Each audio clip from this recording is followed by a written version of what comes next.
Bu videoda kritik ifadələr ola bilər. Diqqət. Bu günləri güclü səviyyədə linçləyəcəyimi bilə-bilə serialı təhlil edirəm. Əşrəf Rüya. Qaqa, bu Əşrəf Rüya elə bir serialdır ki, sən baxırsan, bir tərəfdən mafya, bir tərəfdən romantika, bir də keçmişin yarası var içində. Operativ deyil, amma ürəyə toxunur. Nəysə, daxil olaq hekayəyə. Bu Əşrəf uşaq vaxtı yetim qalıb. Ailəsi yoxdur. Ürəyində Rüya adlı uşaq sevgisi var. O hekayəni daşıyaraq böyüyüb mafya dünyasına girir. Çoxlu səviyyədə güc sahibi olur və birdən bir gün qarşısına Nisan çıxır. Geyimi, gülüşü, səsi, içində bir sir var. O sir sanki Rüya adı ilə bağlı bir şeylərdir. Amma burada problem odur ki, serial elə dramatik qurulub ki, sən ürəyin döyünür. Amma gözləyirsən, sanki hər şey daha dərinə gedəcək. Dəyərlər, qəhrəmanlıq, sevgidən çox məcburiyyət hissi var. Hər dialoqda sədaqət, gözlənilməz xəyanət, keçmişin kölgəsi kimi sözlər deyilir. Amma hiss edirsən ki, sən demisən kimi yox, sanki məcburdular. Repetitor kimi təkrar edirlər. Və insan düşünür ki, bu adam sevgini tapmaq üçün mafya olmalıdır, ya da sevgini qorumaq üçün güc sahibi olmalıdır. Görəndə ki, serial dram plus kriminal janrındadır, artıq gözləyirsən ki, insan yaxşı tərəfi də parıldayacaq. Amma parıldayanda işıqlanma deyil, tozlu işıq olur. Amma isti yox, soyuq hiss elətdirir. Bax, bu Əşrəf Rüyanın ən qəribə tərəfi odur ki, hamı bir-birinə ya keçmişdəki borcuna görə, ya da ailə layiqətinə görə ilişib qalıb. Yəni sevgidən danışırlar, amma hər cümlə mən sənə borcluyamla bitir. Qaqa, belə sevgi olmaz.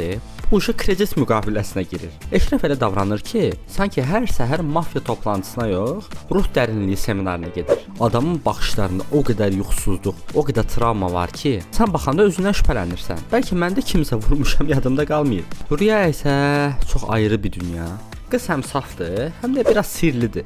Həm də Netflix qızlarının havası var. Danışanda elə bir səssiz fon musiqisi gəlir arxadan. Amma qızın üzündə o qədər dərin kədər var ki, bir səhnədə ağlasa, sən də öz problemlərini xatırlayırsan, ağlamaq tutur adamı. Serialın ilk bölümlərində hər kəs bir-birinə baxır, amma heç kim danışmır. Kamera 30 saniyə sadəcə baxışları çəkir. Qaqa, bura filmdir yoxsa baxışma yarışmasıdır? Bir dənə, nə düşünürsən? Cümləsi demirlər. Amma musiqi elə girir ki, elə bil bütün şəhər partlayır.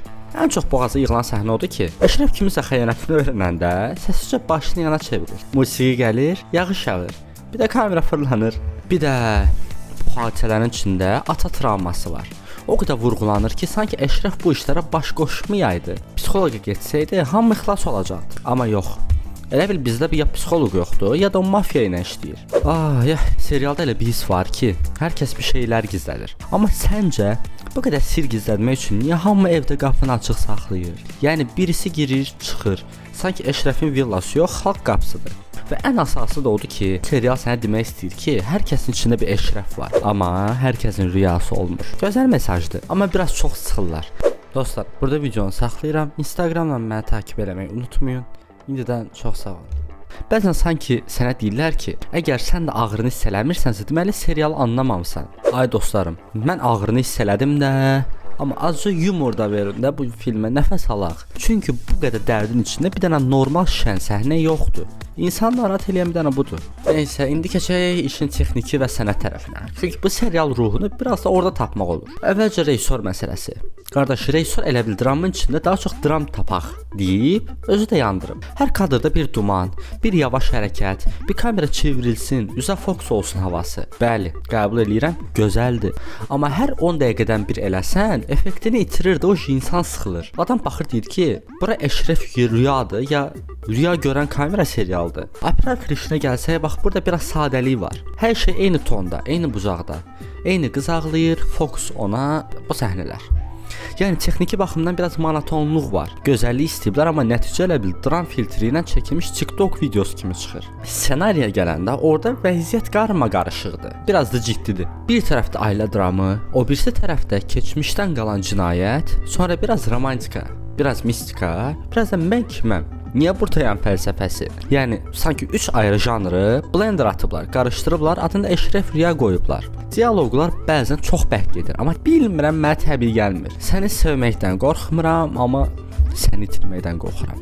Bu Bunu deyən adamın 5 dəqiqə əvvəl əlində silah var idi. Bura romantika deyil. Bu artıq kriminal poetikadır. Musiqi məsələsinə gələndə orada isə tərif düşür. Hər səhnəyə uyğun musiqi tapıblar. Amma arada elə dramatik verirlər ki, adamın ürəyə gedir. Amma bu qədər yaxşılığın içində o görsənmir. Məsələn, qız pəncərəni açır, bum, simfonik orkestr sanki atom bombası partlayır. Amma yenə deyirəm, musiqi tərəfi möhtəşəmdir.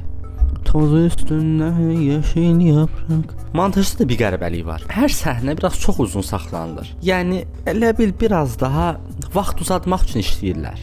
Ən sonda bir texniki dərəcə nəticəsi versək, serialın texniki tərəfi sabit və orta səviyyədir.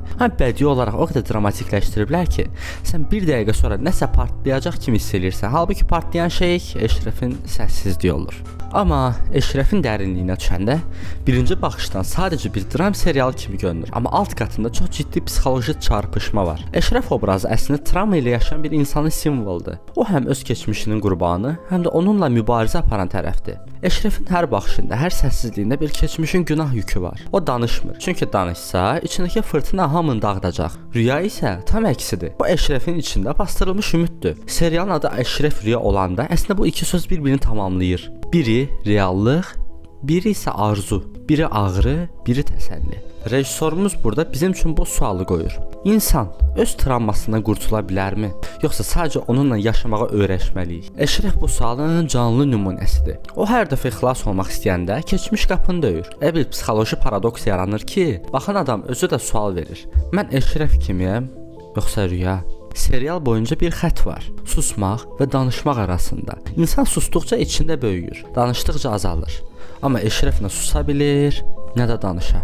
Bu da onun faciəsidir. Əgər serialı fəlsəfi tərəfdən oxusaq, bu bir özünü tanıma hekayəsidir mənə görə. İnsanın içindəki iki səsi göstərir. Biri ağrı, digəri isə ümid. Biri Eşref, biri isə rüya. Ən sonda Eşrefin baxışında bir sakitlik var. O nə qalib gəlir, nə də məğlub olur. Sadəcə daxilində barış tapır. Və bəlkə də mesaj budur ki, bəzən qurtuluş unudaraq deyil, qəbul etməkdən gəlir.